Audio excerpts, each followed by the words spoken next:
Welcome into KSL Sports Front Page and the Jazz Notes podcast. I'm your host, Ben Anderson. You can find me on Twitter at Ben's Hoops. Huge thanks to my guest joining me today, Sarah K. Spencer. She writes for the Atlanta Journal-Constitution. You can find her on Twitter at Sarah_K_Spence.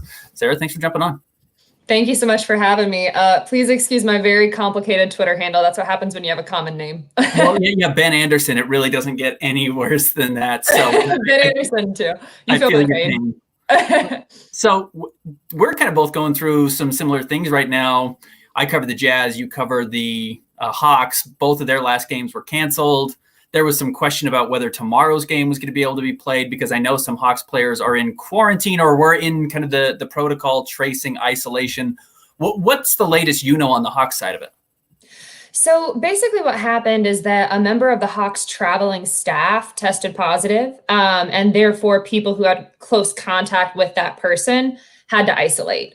And one of those people, there were several people who had to isolate. One of them included Hawks coach Lloyd Pierce, but he was cleared actually late last night. So he's been able to travel with the team to Utah. And the person who tested positive was not a player. So as far as I know, everyone who is two people have had to stay behind. So the person who tested positive and one person who had very close contact with that person. But everyone else, as far as the Hawks traveling party, who's actually going to be in Utah, has been cleared as far as I know. So I think if this game were to be postponed, I don't think it would come from anything with the Hawks unless something new develops. But I think, and when they were talking about it, they just said, hopefully we have the right people in isolation and we just want to kind of nip this in the bud. Because up until now, they have been pretty lucky. I know some other teams like Washington have been very unlucky. Sure. So the Hawks have been pretty fortunate so far. So they feel like they had the right people isolating. And so hopefully everything's good to go. I know Kevin Huerter did his media availability yesterday from a hotel room. Is he on the plane or is he going to be left behind? I don't think any players were left behind. It's staff. Yeah. So I think as far as players, really the main thing that's affecting the Hawks right now is injury report, right. Not necessarily COVID protocols. They have a very, very, very hefty injury report, and it's been tough on them the last few games. And they might have a hefty one for a while. So they're just going to have to do the best they can with the guys that they do. But whether it's Bogdanovic, whether it's Danilo Gallinari, Chris Dunn, Rondo has been out a good bit as well. So they're just short. That's what's crazy. I mean, the guys you just mentioned are all the major acquisitions they made in the offseason that everyone was so excited about. It's funny. Pretty much the Hawks team that you're seeing right now, for the most part, is last year's Hawks team right. plus Clint Capella, right. Which Clint Capella is a major upgrade for the Hawks at center. And you can tell, so they have shown progress when it comes to rebounding and some defensive categories with playing both him and John Collins. But overall, yeah, you're seeing a lot of last year's Hawks team this year because all their acquisitions, they went for it in free agency and added a bunch of new faces to the mix. But unfortunately, a lot of those guys have been on the bench or have been out. So they're 5-5, which is fine. I think early on at this point, everyone's trying to feel the league out, travel, coronavirus. Everyone's trying to figure out just what to expect game in and game out. Again, Bogdanovic played a handful of games. He broke his knee, so that's really scary. But you tweeted there's no further damage. There's no ligament damage, so I think they're pretty happy about that. They don't have a timeline for him yet. I think it's one of those things where you kind of have to just see how he handles, weight on it, the beginning phases of physical therapy. But he's going to be out at least several weeks. Yeah. So they'll just be out. They'll be without that scoring presence off the bench. He had an avulsion fracture, which I had to look up what that was. I was like, what on earth is that? Did he break his knee? And it's kind of when like a tendon kind of pulls away from the bone a little bit. So, I guess it's kind of, he's probably in pain. So he wouldn't want me to say fortunate, but fortunate that, there's not an ACL tear in there as well. And then Danilo Gallinari played basically one game. I know he appeared in two, but he basically only played the season opener. Like you mentioned, Rondo's been in and out. Has Chris Dunn played yet? No. Yeah. He has been consistently out. He's having some some cartilage issues, which I know cartilage stuff can just kind of haunt you for a while there. So he's out, but he's out of a walking boot. He had I guess it's arthroscopic surgery a while back. And he's out of a walking boot. So on the Bogey front and on the Chris Dunn front, the Hawks got a little bit of good injury news, which they'll take. So those guys are kind of going through rehab and just kind of seeing how they're doing. But for the purposes of this West Coast road trip, the Hawks are kind of on their own without those guys. And Gallo, I think Gallo was starting to really, this was a really young team last year, and this is a team that really could benefit from like some playoff experience and just an older guy. And so he also slows the game down, gets to the free throw line a lot. So he was really kind of starting to mesh a lot with this group, and then has been out as well. So it's just, the Hawks started out 4-1. For a while, they were actually outscoring the Bucks and just had crazy high flying offense. And then unfortunately, lost 4 in a row to teams you don't really want to lose to. And then they were able to kind of, I think, get back on track a little bit. Also just mentally beating, even if it's a depleted Philly team, you'll take it, right? And so they were able to get back on track a little bit. And then, unfortunately, the game with Phoenix had to be postponed. So I think from the Hawks, they're still kind of, I'm still kind of feeling out this team because you've seen them they're high and you've seen them at a low point too. So what's the thought on Trae Young right now and how he's playing to this point? I know his scoring numbers around 24 points a game. His 3-point percentage is down, but he's being asked to do a lot again because there's been so many injuries. Yeah, he's been asked to do a lot, and it's kind of weird. When they had Bogey, they were actually playing Trae Young off the ball a little bit more. Because they had the people to do that. So you would see, Bogey feeding Trae Young for a catch and shoot 3, which normally Trae Young is always, bringing the ball up or always on the ball. So they were able to kind of do that, kind of opened them up a little bit more, I guess. And now, now he's having to, like you said, he's having to kind of handle more of a load. He started out really, really strong and then had a period of games, which of course kind of corresponds with the Hawks losing streak that they were on, as that kind of tends to go. He had a couple games where his shot just wasn't falling. I don't even know if it was anything specific. I mean, obviously teams are always going to blitz him. Teams are always going to come after Trae Young hard. So that's not even new. So I don't know if it was anything teams were doing or if it's just one of those things that shooters go through sometimes where you're just shots aren't falling from 3 and it sucks. And all you can do is kind of keep shooting and just see what happens.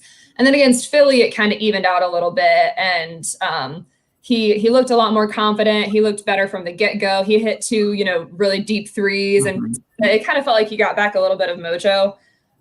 So I think I would look for him to continue kind of turning the corner with that. But his numbers are down because, they've only played 10 games. And so if for 4 of them, you're kind of off your game a little bit, then, your numbers are going to be skewed. But I don't necessarily think it's anything concerning. I just think he just had a tough few games where shots just weren't falling. And sometimes that can get to you mentally a little bit.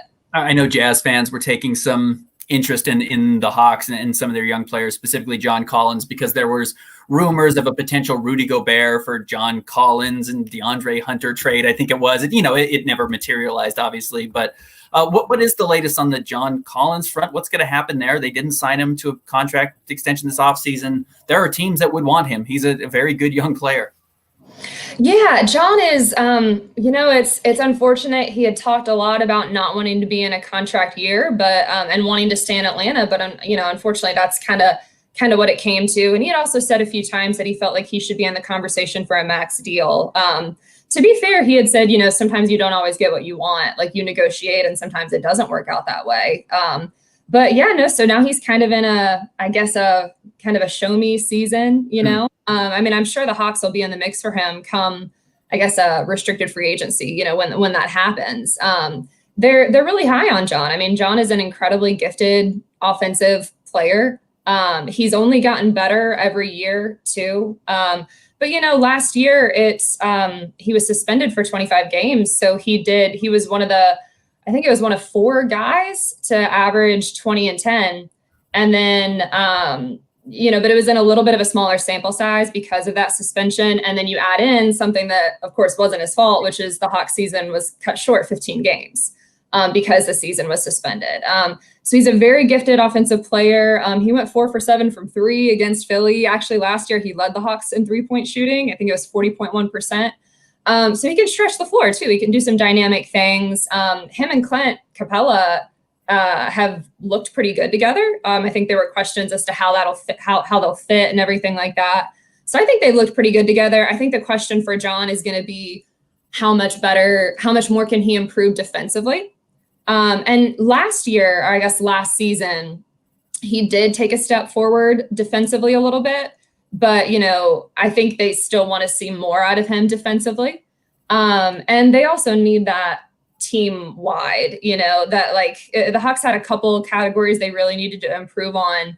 And they want to hang their hat on the defensive side. But they're going to have to buckle down. And I think John could be a big part of that. Especially he's the longest tenured Hawk. I mean, this team has had crazy, isn't it? And the team has had a ton of overhaul. So he's which I think he laughs at that because it makes him feel old.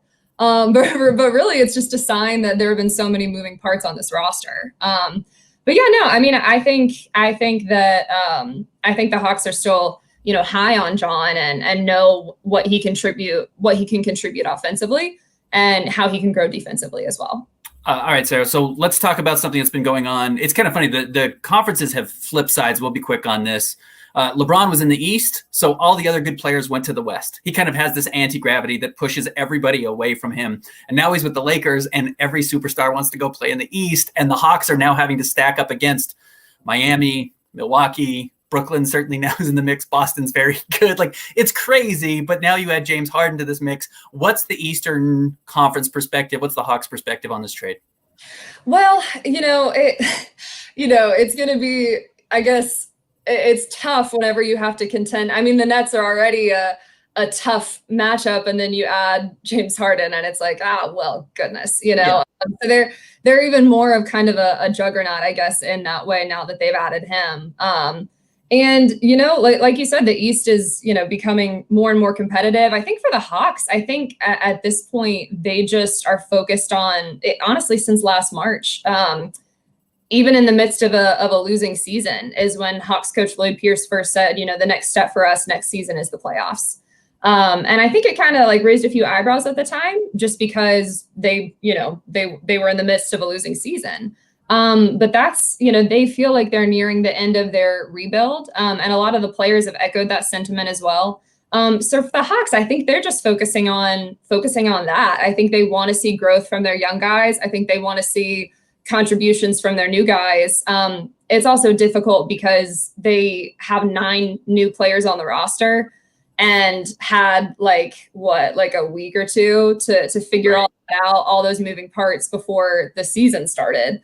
So I think that's been tough too, when you're trying to figure out chemistry it was kind of a younger, quiet team, and then you add all these new veterans. So I think from their perspective, I mean, obviously it's a much more talented team this year and much more deep, which is good because they've needed it from the start. For them, I think they're just focusing on improving and hopefully making the playoffs. I think for me, I would say that the idea of the play-in tournament might help them. Depending on where they end up at, when that time comes, it's kind of hard to say right now. Like genuinely, I wish I could give a little bit more insight, but I feel like I'm still learning about this team because I haven't seen it at full strength, really. I've seen them be offensively, like, are they ever going to miss a shot? I don't know. And then I've seen them, are they ever going to make a shot, and kind of go through a little bit of a drought too. So I think this team is still kind of has a lot to figure out because it's either been missing so many people or added so many people. But I think depending on where they fall, the play-in tournament, which I'm a big fan of in general, because I think it kind of incentivizes teams late, and it's just a fun dynamic that wasn't there before. Right. And kind of gives teams that might be a little bit in no man's land, kind of gives them a little bit of a push late in the season. So I think they're just focusing on, improving as much as possible, getting guys healthy. And I mean, the goal is to make the playoffs or, at least compete for it. Well, and a team like the Hawks, who've been so riddled with injuries, that they might be one of the 8 best teams, but they might end up with the 10th best record, and they still have a chance to get in the playoffs. And I think that's a good thing. All right, Jazz play the Hawks tomorrow night here in Salt Lake City. At least that's the plan. We'll see. Games getting canceled all across the NBA. You can follow Sarah on Twitter at Sarah_K_Spence. Reader in the AJC, that's the Atlanta Journal-Constitution. And big thanks for jumping on the KSL Sports front page. Thanks, Sarah. Thank you.